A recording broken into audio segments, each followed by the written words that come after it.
Sometimes the most important conversations are the ones we never plan to have. Elon Musk had faced heads of state, grilled panels of investors, even skeptical crowds at shareholder meetings, but today, none of that prepared him for what was about to happen. The moment he stepped into the quiet, sun-drenched courtyard of Dharamsala, something shifted inside him. It wasn't the altitude. It wasn't the jet lag. It was the peace. And that, for someone like Elon, felt strangely unfamiliar. He'd been invited for what he thought was a casual discussion about technology and global well-being. But as he was guided into a modest room lined with prayer flags, incense softly lingering in the air, he realized this wasn't just another talk. Waiting for him was a figure known across the world, not for power, not for wealth, but for compassion.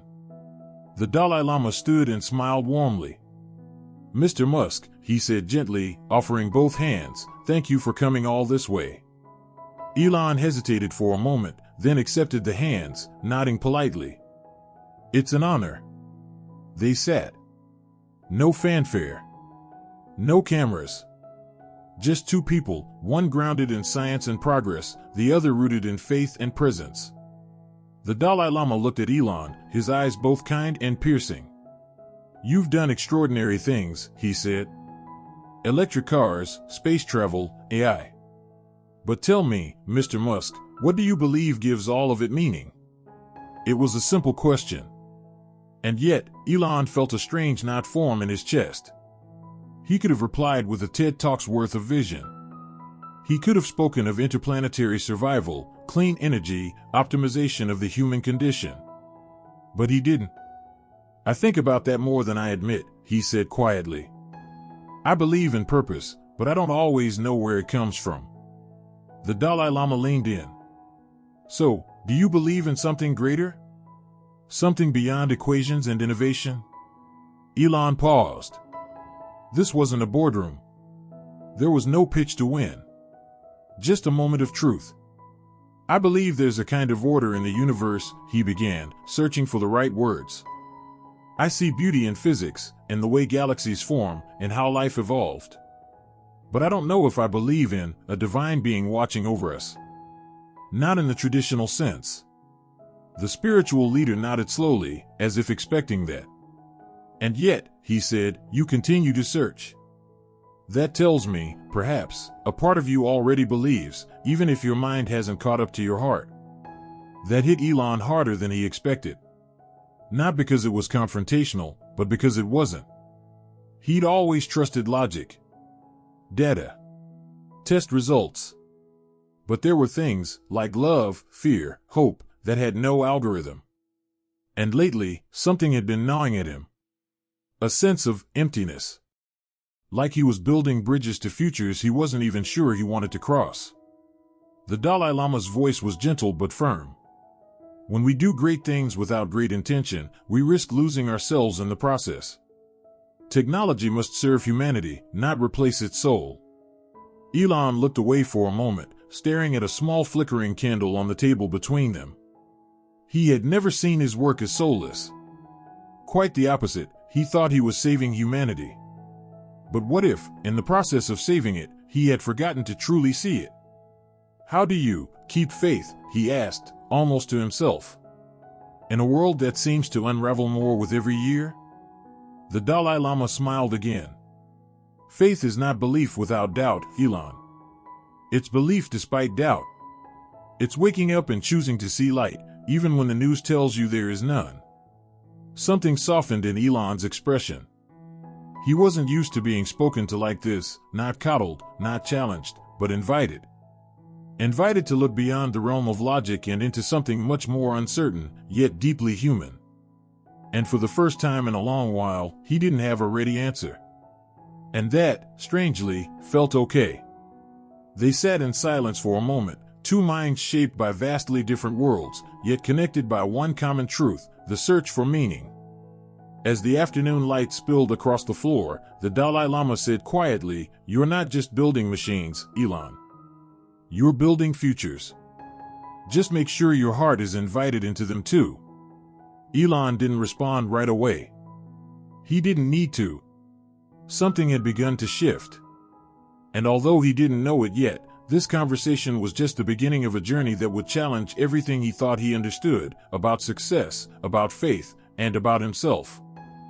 That night, Elon couldn't sleep. The air in the Himalayan town was thin, but it wasn't the altitude keeping him awake. It was the conversation.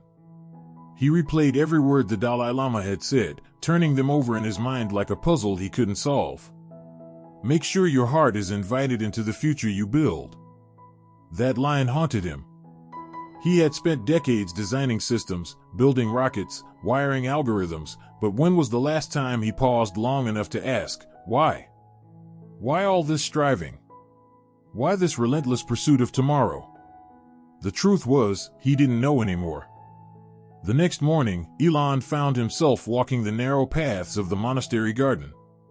A light mist curled around the trees, the only sound was the soft hum of prayer wheels turning in the wind. He felt out of place, like a machine wandering through a sacred grove. And yet, something about the stillness called to him. A voice behind him gently broke the quiet. You didn't sleep well. It was the Dalai Lama again, dressed in the same simple maroon robes, his presence light but steady, like the mountain itself. Elon nodded, managing a faint smile. I guess I'm not used to quiet. My world is loud. The Dalai Lama laughed softly. Sometimes, we turn up the noise so we don't have to hear what's really inside. That landed harder than Elon expected. They sat down again, this time outside, beneath a small fig tree. The wind rustled the leaves like whispers in an ancient tongue. I want to ask you something, Elon said, turning to face him. Have you ever doubted everything you believe in? The Dalai Lama's eyes softened, as if that question was a familiar friend. Every day, he replied. Doubt is not the enemy. It is the invitation.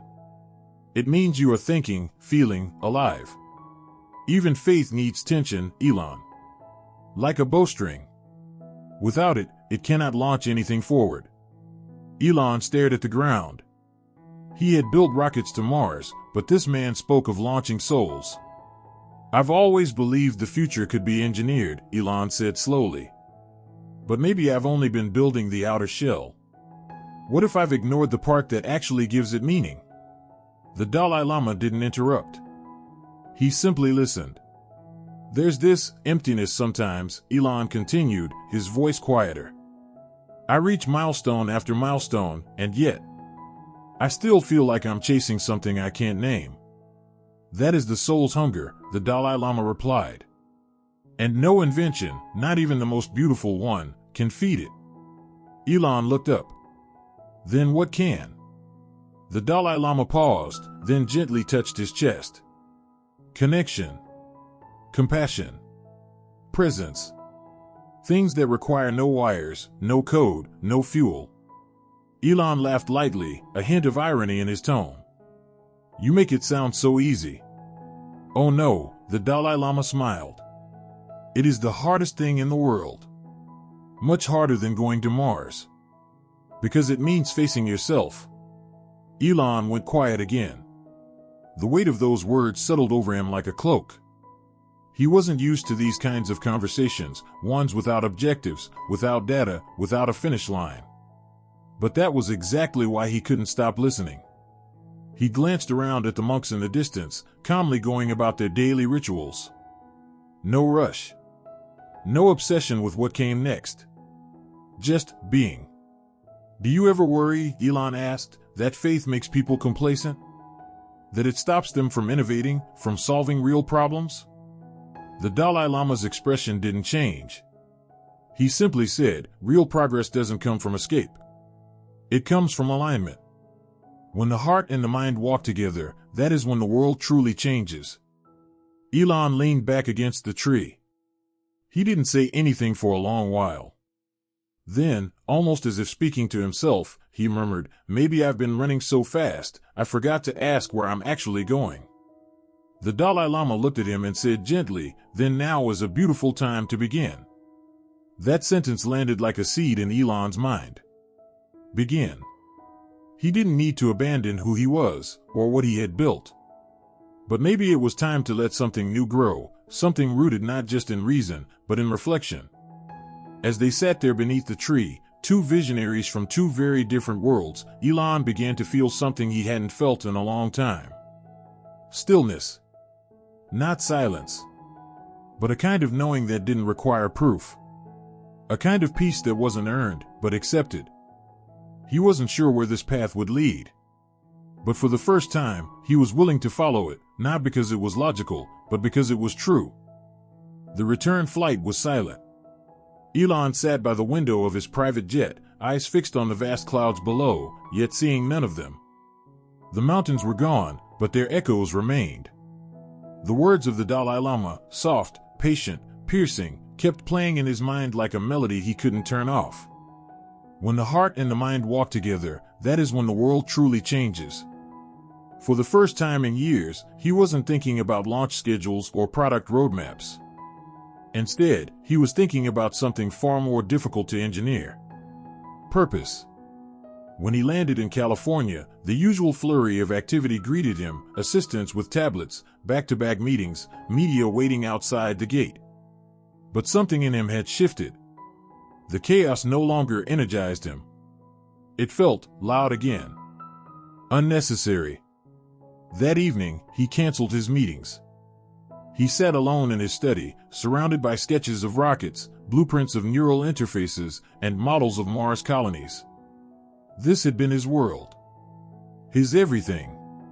And now, for the first time, he looked at it all and asked himself, "What are you really building, Elon?" He had once thought the answer was obvious. A better future.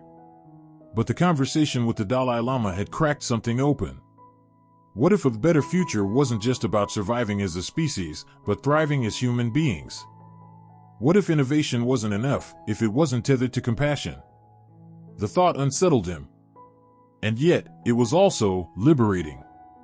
A few days later, during a leadership retreat with his top team at SpaceX, Elon did something he hadn't done before.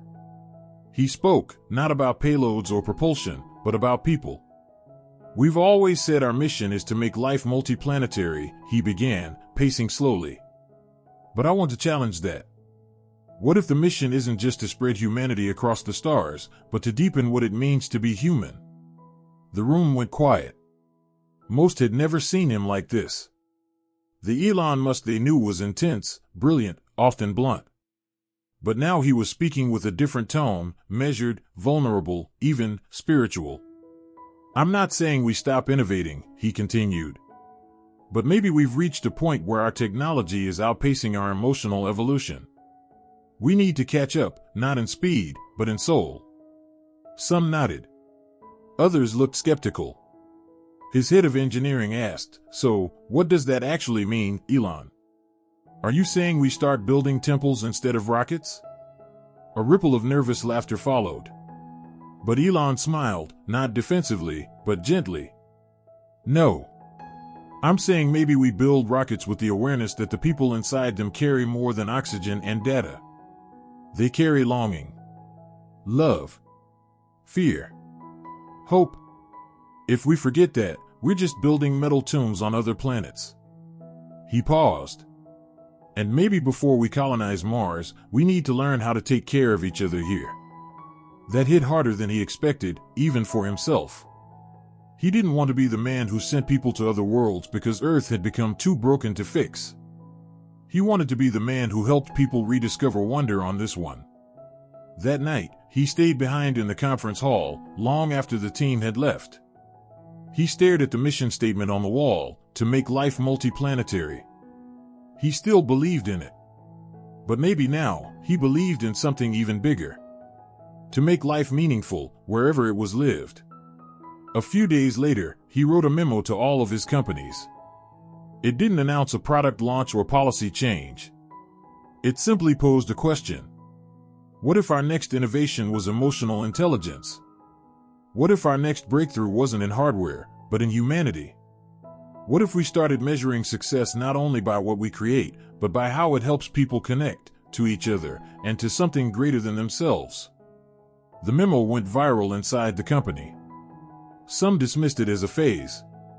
Others printed it and hung it on their walls. But one thing was clear, Elon had changed. And when asked in a later interview whether he had become more religious, Elon gave a response that surprised even himself. "I think I've become more curious. Not just about how things work, but why they matter." The interviewer pushed. "Is this because of your meeting with the Dalai Lama?" Elon nodded. "He didn't give me answers. He gave me better questions. And that's more dangerous, because once you start asking those kinds of questions, you can't go back." As he said it, he realized he didn't want to go back. He was still Elon. Still relentless. Still hungry for progress. But now, that hunger had shape. It had meaning. And for the first time, it had direction. Months passed. On the surface, nothing had changed. Tesla still built electric cars. SpaceX still launched rockets. Neuralink still pushed boundaries most people couldn't even comprehend. But for those who worked closely with Elon, the change was unmistakable. He listened more. He questioned deeper, not just technical things, but human things. How would this invention make people feel? Would it isolate, or would it unite? Would it solve a problem, or distract from a deeper one? And then, he did something unexpected. He booked another flight. Back to the mountains. Back to the monastery. No press. No entourage. Just a backpack, a notebook, and a single handwritten letter. This time, the Dalai Lama welcomed him not as a guest, but as a friend. "You've come back," he said simply. Elon smiled, and for once, it was the kind of smile not meant for a headline. "I think I needed to say thank you." They sat together again, beneath the same fig tree, the same soft winds moving through the leaves. But this time, Elon spoke first. "You were right," he said. "Doubt is not the enemy. It was the beginning." The Dalai Lama nodded, his eyes full of quiet joy. "I've changed some things," Elon continued. "We're starting a new initiative, one that merges innovation with compassion.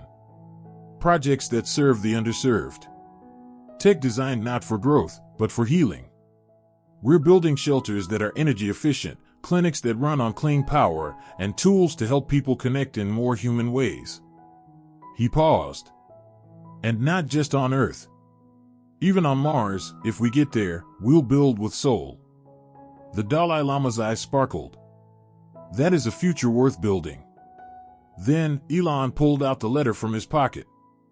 "I wrote this for myself, actually," he said. "But I want you to have it." The Dalai Lama took the envelope and read the words aloud, slowly. Asterisk, what if progress isn't a race, but a prayer? What if innovation isn't just about creating new things, but creating new meanings? What if the future we dream of isn't found in the stars, but in how we choose to love each other here, on this fragile, beautiful earth? Asterisk. For a moment, neither of them spoke. The silence between them wasn't empty. It was full of understanding, of gratitude, of something words couldn't quite touch. Then, as the sun began to dip beyond the mountains, Elon looked up. "Do you think people will understand this change in me?" he asked, almost shyly. The Dalai Lama placed a hand on his shoulder. "Some will. Some won't. But it doesn't matter. The point is that you understand it. And when you lead from that place, others will follow, not because you told them to, but because your life becomes the message." Elon looked out across the horizon. He had spent his life trying to build bridges between Earth and the stars. But now, he realized, the most important bridge was the one between the head and the heart. In the days that followed, Elon began to speak differently in public. He still spoke of Mars, AI, clean energy. But now, his tone carried something new, humility. He spoke of the need to rediscover wonder, to build not just sustainable ecosystems, but sustainable relationships. He started funding mental health research, education for children in remote villages, and platforms to bring different faith leaders together for global dialogue. Some called him naive. Others accused him of spiritual branding. But those who truly listened heard something else. A man not trying to be more powerful, but trying to be more whole. And quietly, slowly, the world began to notice. Other tech leaders started asking different questions. Employees across industries began to seek meaning, not just money. People didn't just want the next big thing, they wanted the next true thing. One night, as Elon sat on his balcony in LA, watching the stars, those same stars that had once only meant destination, he now saw something else. He saw reflection. He realized he didn't need to conquer them.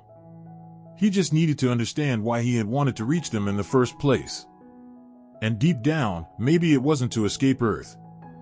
Maybe it was to rediscover it. In all its mess. All its mystery. All its beauty. Years later, when asked what changed the most in him during that time, Elon gave a quiet answer. It wasn't my companies. It was my compass. The interviewer pressed. And what direction does it point now? Elon smiled. Toward people. Toward purpose. Toward peace. And that, more than any spacecraft, was the greatest journey he had ever taken.